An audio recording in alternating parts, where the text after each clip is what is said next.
Seberatan orang diminta untuk membuang ratik pada wadahnya bila ingin Banjarmasin menjadi kota Smart City.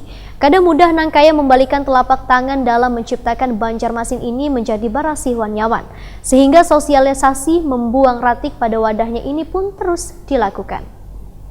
Seberatan orang diminta untuk membuang ratik pada wadahnya bila ingin Banjarmasin menjadi kota Smart City. Lantaran masih ada orang yang merasa jijik bila disuruh membuang ratik rumah tangga ke wadah pembuangan ratik sementara. Sehingga kada mudah nangkaya membalikan telapak tangan dalam menciptakan Banjarmasin ini menjadi barasi wan nyaman. Sosialisasi membuang ratik pada wadahnya ini pun terus dilakukan di SD, SMP, wan SMA. Demikian dipadahkan Kepala Dinas Lingkungan Hidup Banjarmasin Muhyar, Wahirtakoni Prima TV besokan Kamis 2 Januari 2020.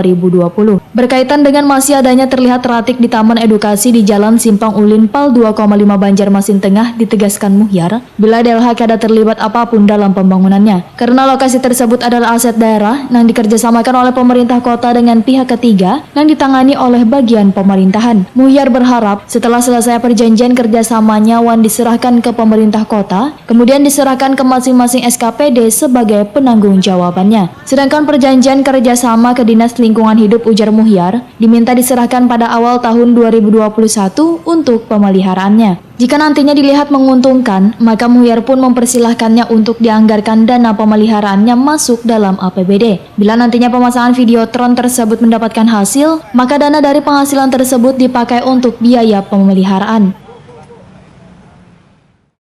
Dianggarkan pemeliharaan silakan, tapi kalau dananya dari mereka mendapatkan hasil yang memasang di videotron itu mendapatkan PAD, katakan untuk pemeliharaan dari PAD itu yang dipakai untuk pemeliharaan.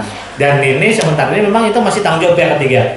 Tapi kami kada bisa tutup mata juga karena segala sesuatu yang berbau sampah pasti kami yang salah.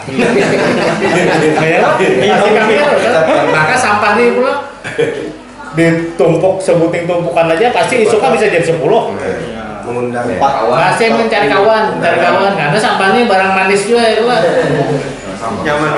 Masih manis. Jadi karena kami pikir pelan-pelan lah karena memang kada semudah itu kita mengedukasi masyarakat, apalagi kayak kita ini sudah kalau di edukasi itu pasti kada peduli.